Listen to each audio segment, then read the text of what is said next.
Shri Badri Kedar sir विजेते आप सभी को मेरा नमस्कार। स्वागत है करियर बनाओ प्लेटफॉर्म पे।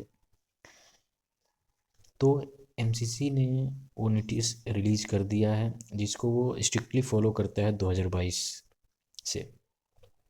अब इस नोटिस को लेकर कुछ बच्चे बहुत घबराए हुए हैं। पहले समझते हैं इस नोटिस में ऐसा क्या लिखा हुआ है। घबराना नहीं है, इस नोटिस को बारीकी से समझते हैं या फिर इसमें किस चीज़ पर बात की गई है। तो एमसीसी 2022 में एक केस हुआ था, उसी को लेकर उन्होंने कुछ रूल बनाए थे। उसी रूल को नोटिस के माध्यम से इन्होंने बताया है। हालांकि ये नई बात नहीं है, 2022 से ही फॉलो करते आए हैं और इन्होंने ब्राउज़र में भी अपने बता रखा है। ठीक है। अब होता क्या है कि कुछ स्टूडेंट सीट ब्लॉक करके रखते हैं, मतलब स्टेट में भी और एमसीसी की काउंसलिंग में, ताकि सीट खराब ना हो, इसीलिए उन्होंने इन्फॉर्मेशन दी है। होता क्या है कि राउंड 3 के बाद एमसीसी और स्टेट के बीच में डेटा शेयरिंग होती है, तो इसी को लेकर इन्होंने नोटिस रिलीज किया है। अब समझिए इस नोटिस में किनको किनको इन्फॉर्मेशन देना चाहते हैं ये, या पहली इन्फॉर्मेशन देना चाहते हैं स्टूडेंट को और दूसरा स्टेट अथॉरिटी को। दोनों का इन्होंने इन्फॉर्मेशन में नोटिस के माध्यम से इन्फॉर्मेशन देने की कोशिश की है। तो पहले समझेंगे स्टूडेंट को क्या समझाना चाहते हैं और उसके बाद समझेंगे स्टेट अथॉरिटी को क्या समझाना चाहते हैं। ठीक है। तो इस नोटिस में जो लिखा गया है, 1 पेज का नोटिस है। स्टूडेंट को इन्होंने क्या समझाना चाहा है उस पर बात करेंगे। ठीक है। तो इन्होंने स्टूडेंट के लिए नोटिस पहले इन्फॉर्मेशन दी है कि राउंड 3 का जो लास्ट ज्वाइनिंग डेट है कॉलेज का, वह 1 नवंबर रहेगा। 1 नवंबर लास्ट डेट है राउंड 3 का। ठीक है, पहली बात। दूसरी बात इन्होंने क्या बताया कि अगर कोई बच्चा राउंड 3 में कॉलेज ज्वाइन कर लिया है तो वह क्या नहीं दे सकता है, रिजाइन नहीं दे सकता है।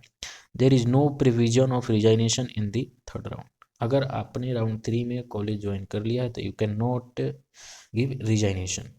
दो बात हुई स्टूडेंट के लिए। पहली बात कि राउंड 3 का जो last date of joining college है वह 1 नवंबर, और दूसरी बात कि अगर आपने कॉलेज ज्वाइन कर लिया है तो आप रिजाइन नहीं दे सकते हैं। सेकेंड बात, अब समझते हैं कि इन्होंने स्टेट अथॉरिटी के लिए क्या इन्फॉर्मेशन दी है। ठीक है, इन्होंने नोटिस तो स्टेट अथॉरिटी के लिए निकाला है, लेकिन उनके माध्यम से स्टूडेंट को इन्फॉर्मेशन देना चाहते हैं, यह बात है। तो आप इसको लेकर घबराइए नहीं। ठीक है। तो स्टेट अथॉरिटी के लिए क्या इन्फॉर्मेशन है, उन्होंने कहा है कि आप जो भी ज्वाइंट स्टूडेंट हैं एमसीसी राउंड 3 में, उनका लिस्ट डाउनलोड करिए। समझिए, यहाँ पर उन्होंने कहा है कि आप वैसे स्टूडेंट का लिस्ट डाउनलोड करिए जो एमसीसी राउंड 3 में ज्वाइन हो चुके हैं, मतलब उन्होंने कॉलेज ज्वाइन कर लिया है, उनका लिस्ट निकाल कर उन्हें बाहर निकालिए। ठीक है, इन्होंने साफ साफ लिखा है टू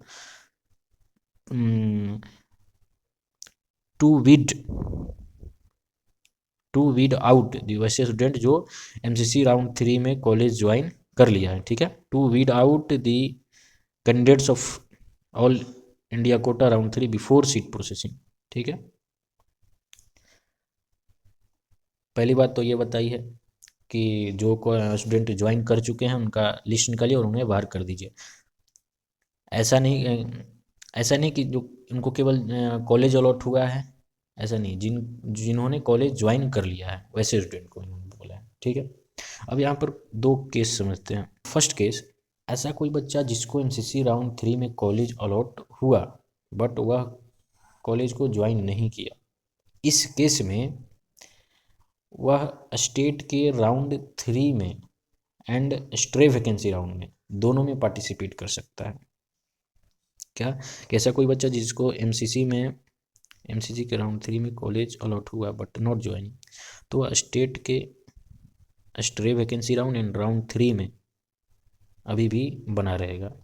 लेकिन अगर उन्होंने उसने कॉलेज को छोड़ दिया है, एमसीसी राउंड 3 में कॉलेज मिला और कॉलेज को छोड़ दिया, तो he can not take part in stray vacancy round of MCC. MCC है वह बाहर हो चुका है, बट स्टेट में बना रहेगा। तो इस नोटिस के माध्यम से इन्होंने यही समझाने की कोशिश की है। एक बार समराइज कर सकते हैं। इन्होंने बताया है कि इस पैराग्राफ में इन्होंने यही बताया कि यह जो नोटिस का परिचालन चला है 2022 से, एक केस हुआ था उसी को लेकर इन्होंने उसमें रूल बना दिया था। ठीक है, कि कुछ स्टूडेंट क्या करते हैं कि दोनों तरफ से सीट ब्लॉक कर लेते हैं, तो ऐसा ना हो इसके लिए नोटिस निकाला। तो स्टूडेंट के लिए क्या बताया कि 1 नवंबर तक उन्हीं की last date of joining MCC round 3 college में। ठीक है, और दूसरी कि आप रिजाइन नहीं कर सकते, अगर आपने कॉलेज को ज्वाइन कर लिया है तो आप रिजाइन नहीं कर सकते हैं। ठीक है, और स्टेट अथॉरिटी के लिए इन्होंने क्या बोला कि आप वैसे स्टूडेंट का लिस्ट निकालिए जिन्होंने कॉलेज ज्वाइन कर लिया है राउंड 3 में जिन्होंने कॉलेज ज्वाइन कर लिया है वैसे स्टूडेंट का लिस्ट निकाल कर उन्हें बाहर कर दीजिए, टू वीड आउट। ठीक है, यह उन्होंने ऑर्डर दिया है। और ऐसा नहीं कि जिसको केवल कॉलेज अलॉट हुआ है उसी को, नहीं, जिसको जिन्होंने ज्वाइन कर लिया है उसका लिस्ट निकालने को बोला हो। ठीक है, अब यहाँ से हम क्या समझ सकते हैं कि अगर ऐसा कोई बच्चा है जिसको एमसीसी राउंड 3 में कॉलेज अलॉट हुआ है लेकिन वह कॉलेज को ज्वाइन नहीं किया है, तो वह तो एमसीसी के स्ट्रे वैकेंसी राउंड से बाहर हो गया, लेकिन वह स्टेट के स्ट्रे वैकेंसी राउंड और राउंड 3 में बना रहेगा। ठीक है, यह बात इन्होंने कही है। तो इसका कंक्लूजन क्या निकला कि जो भी स्टेट के राउंड 3 के रिजल्ट आने वाले थे उन्होंने डिले होगा। जैसे उत्तराखंड ने अभी नोटिस निकाला कि वे डिले करेंगे, पोस्टपोन करते हैं रिजल्ट आने वाले डेट को। ठीक है, राजस्थान ने भी, जयपुर में मीटिंग हुई थी, उन्होंने भी पोस्टपोन कर दिया रिजल्ट को, मतलब स्टेट का रिजल्ट डिले होने वाला है।